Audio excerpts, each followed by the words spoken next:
자, 시편 1편 1절부터 6절까지 우리 지금부터 이제 또 모일 때마다 새벽 기도한 적은 시편 볼 거예요. 그래서 시편 예전에 봤던 거 이어서 보도록 할 텐데 오늘 시편 1편 볼게요.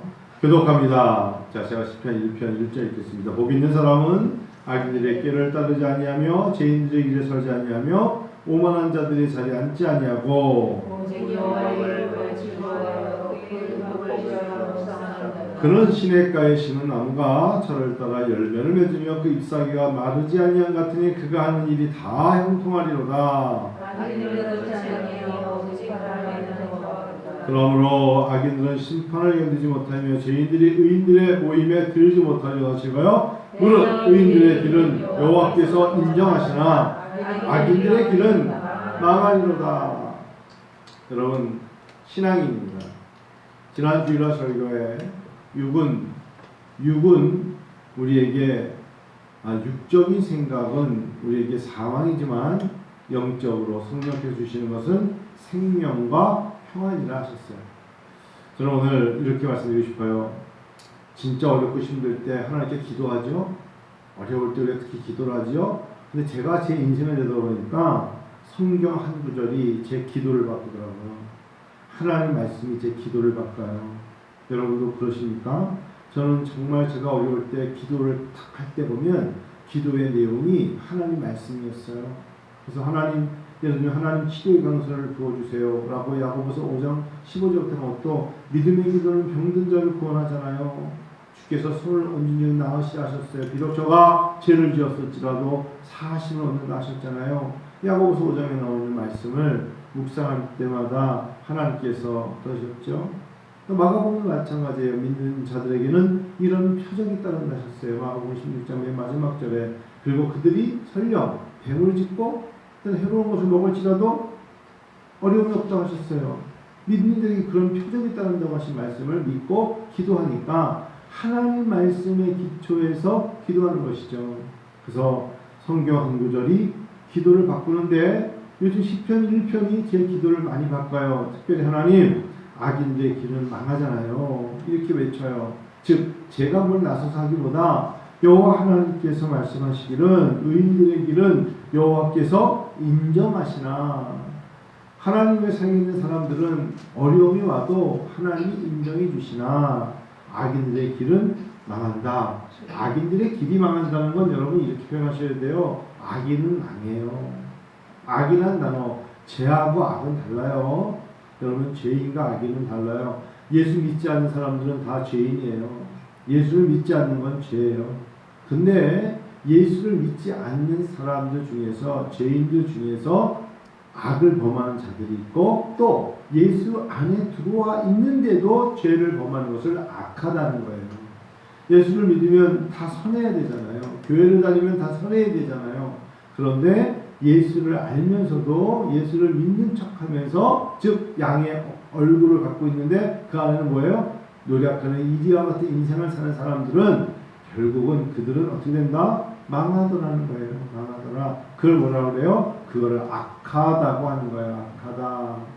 죄인된 자 중에 악한 자가 있고 또한 예수 안에 들어와 있는 줄 알고 우리가 감히 그가 구원받았는지 구원받지 못했는지 감히 우리가 정죄하지 못하지만 즉 그가 교회를 다니고 그의 입에서 예수가 나오고 그가 십자가를 들고 다녀도 그가 악한 자이면 그는 어떻게 된다? 망하리로다 라고 하셨어요.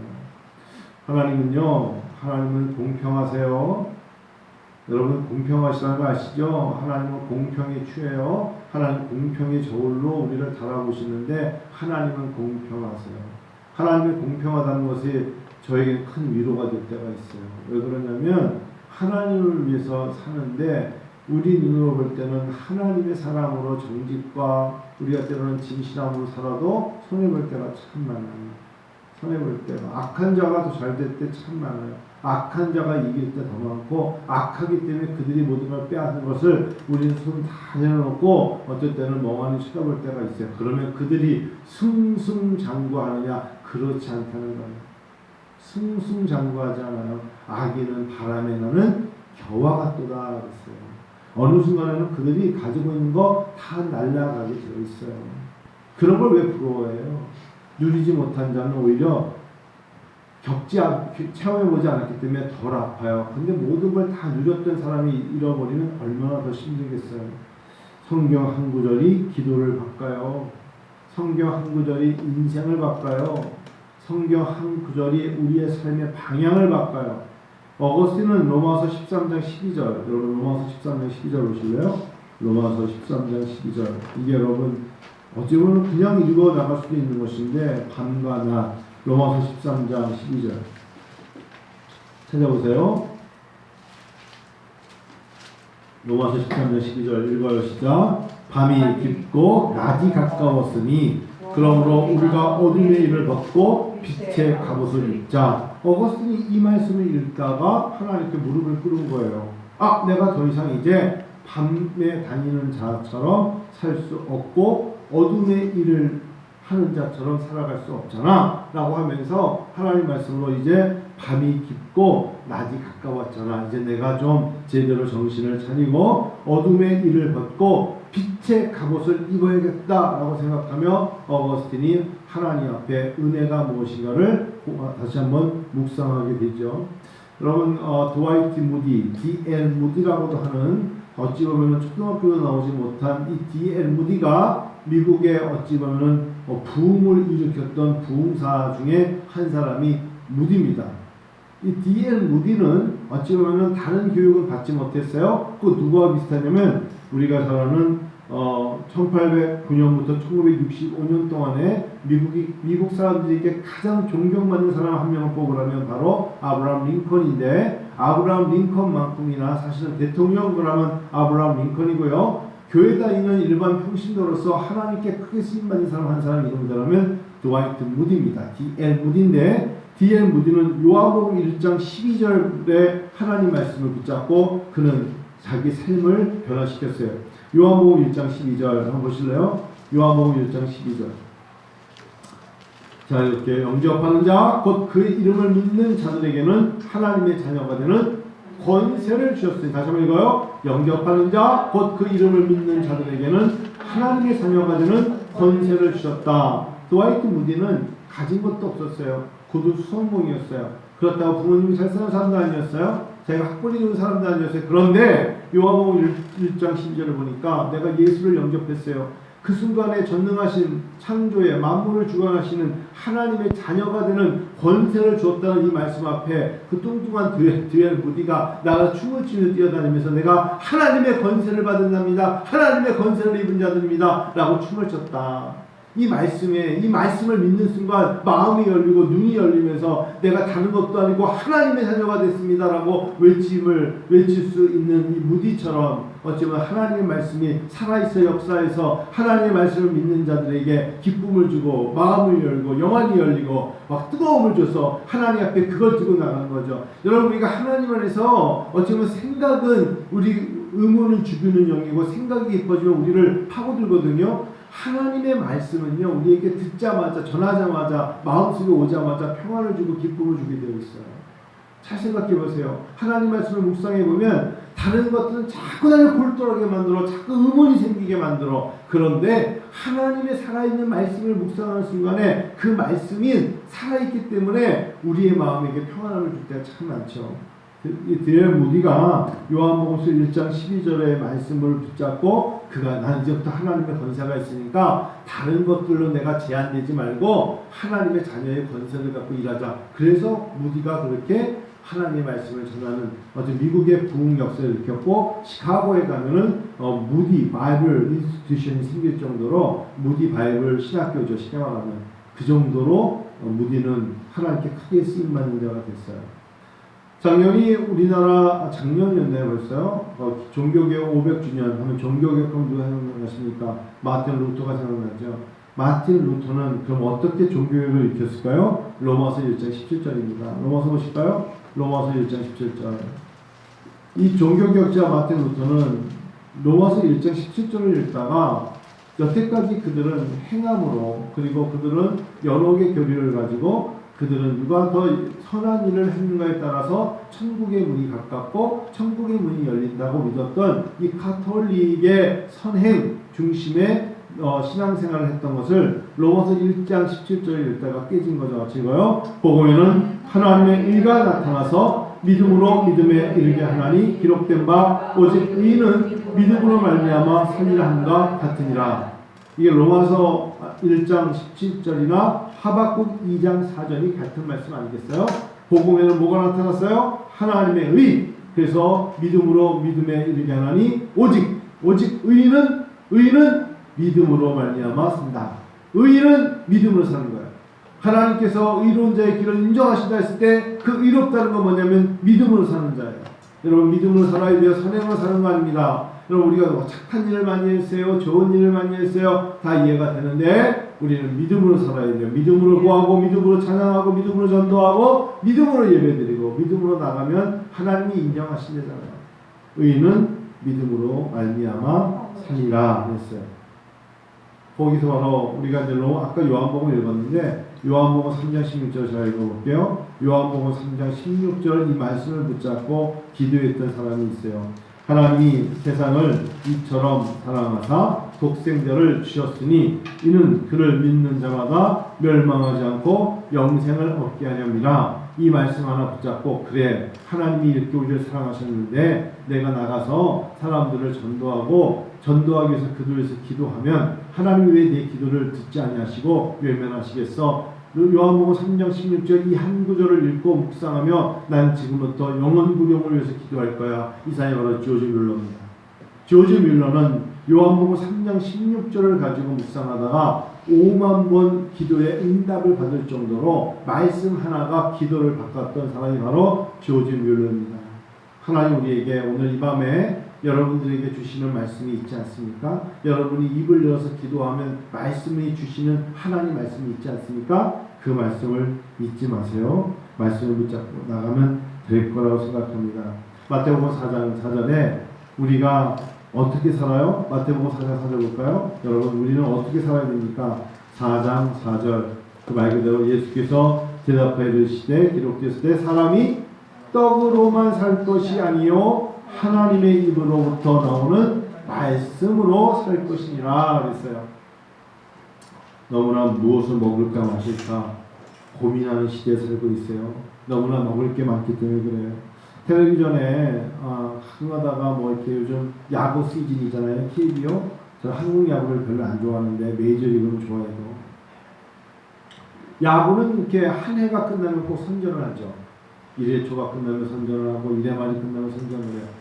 제가 한번 엊그저께인가요? LG하고 키움하고 야구하는 거를 몇 해 동안 보면서 선전을 봤는데 선전이 다 소주 아니면 맥주야.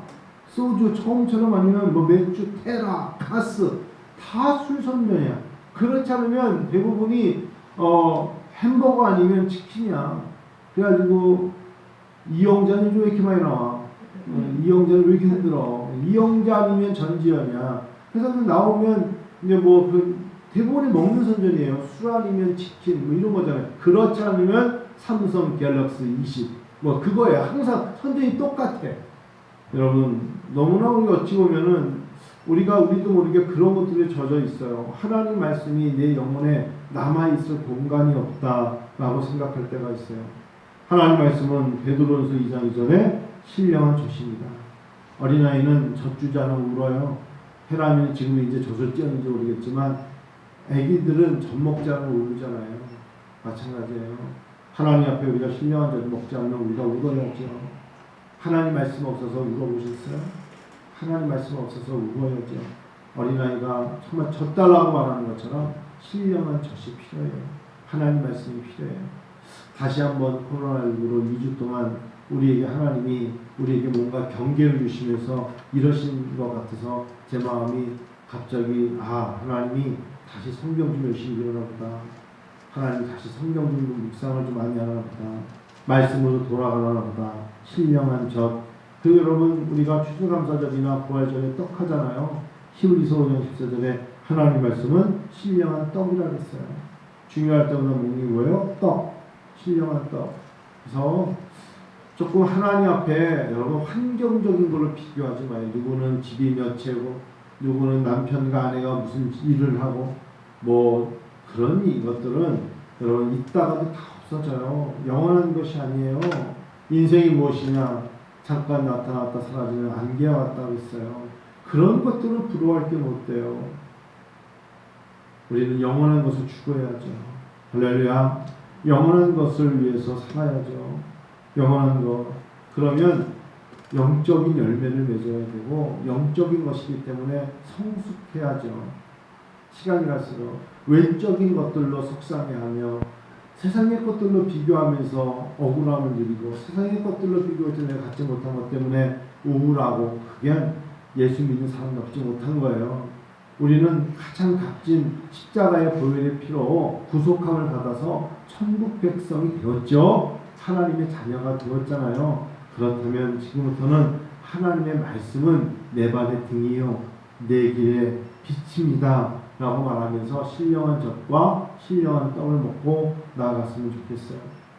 제가 설교를 준비하다가 예전에 신학교 다닐 때인가요? 그랬던 믿음의 선배들이 어떤 분은 저희 과는 아니었는데 소방서 119죠. 소방서 소장이 있었어요. 그분이 기독교 교육을 지금도 그분이 연세가 꽤 있어요. 문병순이라는 분이었어요. 사모님 기억나죠? 그러는데 문병순이라는 분이 저보다 15살 정도가 많았던 분이 소방서 소장을 하면서 신학교 1학년 들어왔어요. 그래서 그분이 저한테 자기는 그 짧은 시간에 윙 하면서 이제 큰 불차를 몰고 나가는데 자기가 성경을 읽고 있었대. 직무일기 같지만 성경을 읽고 또 하나님의 말씀을 묵상하면서 감격했는데 어느 지역의 시장일 때 안양 어디에 뭐가 불이 났다고 출발하면서 가는데 하나님 말씀을 자기가 지시했대. 출발하는데 그 와중에 윙 하고 나가면서 막 소리 나는데도 성경을 묵상한 적이 있대. 믿어지세요? 믿어져요? 그래서 제가 아이 뻥이 너무 세신데요? 그랬다가 혼났어요. 뻥이라니! 진짜라고 내가 하나님 말씀을 깊게 묵상하고 있었는데 불이 났기 때문에 불차가 나가는데도 하나님 말씀을 계속 묵상하면서 머리에서는 불난 것에 지시를 하면서도 하나님 말씀에 자기 자신이 그 말씀을 묵상한 적이 있었대요. 저는 그런 얘기 들었고요. 또 한 분은요. 저희 학교 다닐 때 한 3년 선배인 것 같은데 그분이 이야기하는 것을 제가 들은 적이 있었어요. 그 어머니가 남대문 시장에서 재봉틀을 하는 수선하는데 조그만 곳에서 아침부터 밤까지 그 시장가에서 여러분 시장가에서 옷을 사면 옷은 한 군데를 수선해줘요. 각 집마다 재봉틀이 있는 게 아니기 때문에 A 3호에 영인의 집 옷 갖고 오면 이 집에 다 가져가면 거기서 다 수선해가지고 준단 말이에요. 그러니까 옷 파는 사람 따로 있고 수선하는 사람 따로 있는데 그 자매네 어머니가 남대문 시장 재봉틀 2대를 놓고 평생 사셨대요. 감 잡히세요? 문희세 혹시 그런데 보신 적 있으세요? 이따가요. 있을 거예요. 그런데 재봉틀 소리에 맞춰서 눈이 성경을 보면서 재봉틀질을 하신 어머니를 봤대요. 그리고 재봉틀질 손으로 하고 성경을 눈으로 읽는데 어머니가 사람이 떡으로만 사는 것이 아니요 하나님의 말씀을 그러면서 재봉틀질을 하는 걸 보았대요. 믿어지세요? 믿을 수 있어요. 믿을 수 있어요. 그럴 수 있어요. 저는 최근에 우리 신학교 학생 한 분이 자기는 핸드폰 가게에서 장사를 한대요. 낮에는 장사를 하고 야간에 신학을 하러 오시는데 핸드폰 가게 안에서 손님을 받는 사람이 있고 밖에서 사람들 지나가서 들어오시라고 인사하는 쉽게 말하면 손님을 불러드리는 일을 하는 거야. 그러니까 이 친구는 자기가 차렸는데 안에서 일하는 애들은 종업원이고 손님들 어서 오십시오 어서 오십시오 하면서 손님을 이렇게 모으는데 음악을 얼마나 크게 틀어놨는지 지나가는 사람들 다 듣게 하는데 자기가 신학생인데 그때 전도학 교수님이 성경 20개를 외워오는 게 있었대 시험에. 그래가지고 손님을 하면서 성경 말씀을 손에 들고 20개를 그 와중에 외웠대요. 몇 주 동안. 계속 음악에서는 뭐 BTS 노래 나오고 뭐 DNA 나오고 뭐 노래 나오는데도 불구하고 계속 하나님 말씀을 외우는 거예요. 여러분 세상의 소음이 하나님 말씀에 집중하면 들리지 않더라. 저도 근데 그런 적이 있었어요. 제가 신학교 2학년, 3학년 2년 동안에 창동에서 푸시맨을 했거든요. 아르바이트로. 왜냐면 사람들 밀어넣는 거 있잖아요. 그거를 제가 그때 아르바이트로 했었어요. 창동역에서. 그거 할 때 전철역이 얼마나 시끄러워요. 전철 소리 나죠. 하다가 방송 소리 나죠. 근데 저도 그때 시작 다닐 때 성경 말씀을 외우는 과목이 있었거든요. 그때가 생각이 나더라고요. 제가 무슨 말씀인지 아십니까?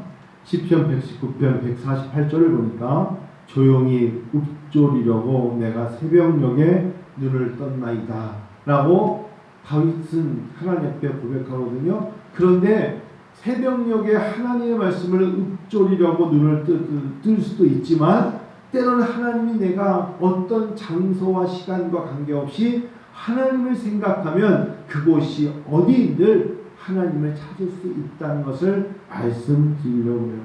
왜? 하나님의 말씀은 머리가 아니라 가슴일 수 있기 때문에 그런 것입니다. 어떠세요, 여러분? 여러분들은 하나님 말씀을 읽을 때 어떤 것이 나의 방해거리입니까? 이길 수 있어요. 어떤 것이 나에게 하나님 말씀을 못 읽게 만들까요? 그렇지 않다는 거예요. 설령 굴삭기 종사자로 다다다다다 하면서 땅을 파헤치는 일을 할지라도 하나님 말씀을 읊조리면서 일할 수 있다. 하나님 말씀을 읊조리면서 하나님의 말씀은 내 입가에서 내 가슴으로 읽고 내 손으로 굴삭기를 가지고 땅을 파헤치는 일을 할지라도 하나님의 말씀을 묵상할 수도 있다는 것을 잊지 말고, 하나님, 우리가 지금부터 2주 동안 코로나로 23일, 3일, 30일 2주 동안 너무 위축되지 말고 무엇으로 이길까요? 말씀으로 이겨보자고요.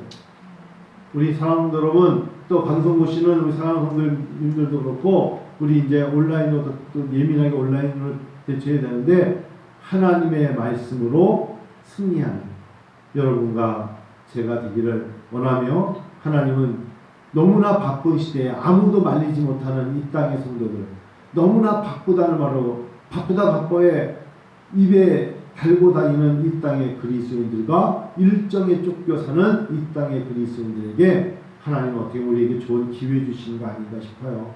가던 곳, 그 질병본부에서 그런 얘기 하더라고요. 꼭 가야 될 곳이 아니면 모든 일정을 취소하시고, 아주 그냥 구체적으로 말해주더라고. 그러시면서 꼭 가야 될 곳이 아니면 일정을 취소하시고, 가로치고, 우리는 뭐라고 해요? 성경을 읽으시고 기도하시고, 그렇게 가로치고 눕는 거잖아요. 그러면 될 줄로 믿습니다. 어렵고 힘듭니다. 저도 목회자에서 그런지 몰라도 많이 화가 났었어요. 그리고 제가 예전하고 제 아내하고더라고요. 예전하고 많이 달라졌어 그랬는데 많이 화가 나더라고요. 너희가 뭔데 교회 예배를 못 드리게 해. 너희가 뭔데 행정명령을 때려. 내가 믿는 하나님을 너희가 뭔데. 만일에 우리 속에서 어떤 문제가 생기면 너희가 너희 병을 니네가 돈 내고 가서 치료받아. 이렇게 하는 것이, 그러면 그동안에 암이라는 것 때문에 죽어가고 아픔을 겪을 때 나라가 그래서 그런 것들에 대해서 얼마만큼 우리에게 무엇을 해줬다고 한편으로는 그럴 수 있잖아요.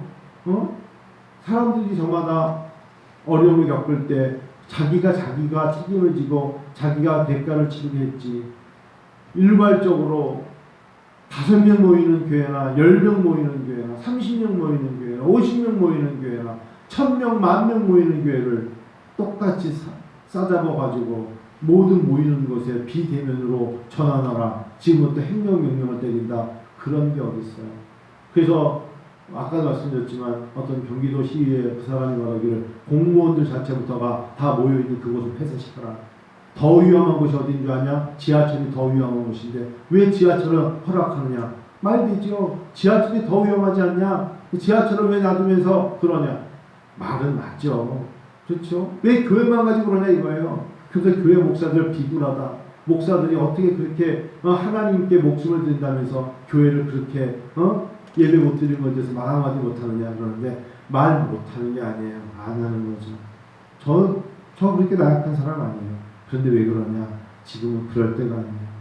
하나님 앞에 그런 마음의 자세를 가지고 기도할 뿐입니다. 그런 마음으로 우리가 하나님 말씀 묵상하자면, 아멘. 하나님 말씀 오늘 왕미쌤부터 우리 맨 앞에 있는 신영자매 전지쌤, 이쌤 다 전사님이 나와 이번에 2주 동안 못 읽었던 성경 말씀 많이 읽잖아요. 못 읽었던 하나님 말씀을 제가 그래서 전지쌤이 저한테 문지쌤이 요즘 성경 쓰신다면서요. 제가 기독교 서점 갔어요. 갔더니 성경을 이렇게 번별로 쓰게끔 쓰이는 게 있더라고. 나왔더라고. 꽤 큰 노트로. 저도 그거 살려고요. 그러면 성경이 다 적혀 있더라고요. 그냥 그걸로 쓰면 되는 거예요. 따라서 그거 한번 해볼까. 저도 그래서 다 찾아봤죠. 기독교 서점에 갔더니 누가복음도 딱 있더라고. 그걸 자기의 자필로 성경을 따라 쓰는 거야. 그냥 자필가는 없이. 그런 것도 있어요. 무엇인가를 해보려는 그 노력이 얼마나 좋아요. 해볼만 하겠더라고. 그래서 또 그런 것도 있고 요즘 또 성경 지도 지금 보니까 또 조현상 목사님, 저 강영교회 조현상 목사님이 성경 지리 지도를 잘 만들었더라고요. 아주. 그래서 심심하면 은비 아이스크림에 성경 지도를 전체 다 붙여놓는 거야. 그러면 전지세 얼마나 좋아요. 왔다 갔다 오시면서 여기 그게 눈으로 본다는 게 엄청난 공부거든요. 딱 보면서 이 아이스크림 여기 밥 한 번 딱 붙여서 여기가 홍해구나. 여기서 이렇게 밥 한 번가 지나서 이거 다 볼 수 있잖아요. 기회를 놓치지 말자고요. 그래서 자꾸 우리가 보이는 곳에 아이들에게도 좋은 걸 보여줄 수 있도록 성경, 여러분 말만 듣지 갈릴리가 어딘지 잘 모르시잖아요. 가버나움이 어딘지. 예수님이 태어난 곳이 어디니까 예루살렘이래. 아니거든요. 베들레헴이거든요. 달라요. 예루살렘하고 베들레헴하고. 예수님이 태어난 데는 예루살렘이 아니야. 그러니까 그런 것들을 어떻게 설명해야 되지? 그래서 이럴 때 아이들한테 이런 공부를 좀 해줘야겠구나. 서점을 예전에 안 갔는데 요즘 자주 가니까 기독교 서점을 내가 자주 가지 않는 게 너무 부끄러웠어. 자주 갈 걸. 자주 가서 거기에 나와 있는 신간책들도 또 보고 자료들도 보고 거기 보니까 사모님 한번 다음에 가서는 그 헌금 봉투도 굉장히 다양한 걸 많이 만들어놨어. 우리가 매번 보면은 추수감사 때만 있고 없어서 맨날 종이 붙이잖아요. 거기 종이들 다 있더라고. 사다가 놓고 준비도 잘하고. 예전에는 옆에 여름성경학교 이렇게 붙였잖아요. 그러니까 서점에 다 있더라고. 신나는 여름성경학교 이렇게 있더라고. 그래서 사다가 붙이고 그럼 좋겠다 생각을 해봤습니다. 이기는 여러분과 제가 되기를 원합니다. 오늘 시간이 많이 갔습니다. 제가 기도하고 주기도를 마치겠습니다. 제가 기도하겠습니다. 하나님 아버지 감사합니다. 금요일 저녁에 모였습니다. 코로나19로 비대면으로 사람들을 모이지 못하게 하는 시대 속에 저희가 감히 조심스럽게 모여서 찬양하며 기도하며 말씀을 나누었습니다. 도와주시옵소서. 한국교회 자비와 긍휼을 특별히 하나님 어려움 속에서 힘들어하며 괴로워하며 하나님 그래도 몇 명 모이지 않는 사람들이 예배를 드리겠노라고 몸부림치는 때로는 지하실에서 예배를 드리고 가정에서 예배를 드리고 하나님 상가여 구름진 곳에서 그늘진 곳에서 예배를 드리는 얼마나 많은 교회가 있는지 모릅니다. 하나님 그들이 하나님을 섬기는 것도 어려운데 이제 하나님 그들이 눈치를 봐야 되고 하나님 우리처럼 또한 영상 매체가 있어서 온라인으로 예배드릴 수 있지만 또 나이가 들으시고 그런 시설이 없어서 성도들 자체가 나이가 많아 그것이 무엇인지 알지 못하면서 교회를 못 가서 예배를 못 드려서 혼자 사도신경하고 혼자 주기도하고 끝내버리는 교회가 얼마나 많은지 모릅니다. 아버지 자비와 긍휼로 우리를 감싸주시고 하나님 우리에게 당신의 사랑으로 지금까지 끌어와 주셨사오니 이 나라 이 민족 대한민국에 세워진 교회들 어려움이 없도록 인도하여 주옵소서. 하나님 어떤 목회자가 부족하여서 적게 모이는 것 아니요 어떤 목회자가 은사가 많아서 수천 명 수만 명의 목사가 된 것이 아니라 하나님은 그들에게 맡겨진 사역이 있기에 그 지역에서 더구나 어려운 지역에 찾아가 말씀을 전하는 하나님의 사역자들 힘들지만 힘든 곳에 교회가 있어야 어려운 사람들을 영원 구령을 세워진 교회들인데 아버지 도와주시옵소서. 특별히 하나님 이제 더 이상 이것저것에 들려오는 아픔의 소식이 아니라 하나님께서 이 모든 것들을 이제 주관하시고 사랑하는 성도들 말씀으로 하나님께 엎드리게 하시려고 하신 점이 있고 우리가 경거망동하지 않도록 도와주셔서 하나님 앞에 새벽 이른 아침에 하나님 말씀을 읊조리며 하루를 시작하고 하나님께 감사 찬양으로 마무리하게 하여 주옵소서. 은혜와 전교회를 기억하시고 하나님 교회가 이제 하나님 다시 부흥해야 되는데 우리 하나님 또한 임직 기도하기를 원했던 계획이 무산되고 12가정을 놓고 기도하고 있는 우리 교인들 하나님 사랑하는 성도들 일터와 직장과 하나님 정말 저들의 포함하는 가정에 함께 해주셔서 주님 안전하게 하여 주시고 건강하게 하시며 강건케 하여 주시옵소서. 예수님의 이름으로 기도드립니다. 아멘. 하늘에 계신